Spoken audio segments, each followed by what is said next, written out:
Lejte, ko proti otroku določene stvari delaš, če vsakič, ko pride, ga spomnim, kadilec si, veš, da to ni zdravlje, veš, da zapravljaš denar, da praktično tudi vplivaš na svojo družino s kajenjem, oni so pasivni kadilci in se tako pogovarjamo. In čez kakšna leta naenkrat pride in veli, lejte, doktor Pleša, sem prenehal kaditi. Veli, 15-20% enostavno nepričakovano pride, ko pri vzgoju dojenčka, otroka.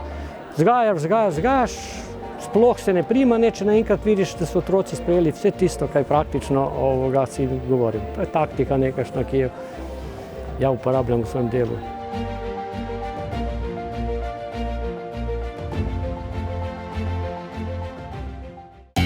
Ker želim preprosto dostavo paketa, izberem način, ki mi najbolj ustreza. Enostavno in povsod. Moja dostava, moja izbira. Na naši spletni strani preverite možnosti dostave in prevzema svoje pošiljke. Pošta Slovenije. Zanesljivo z vami.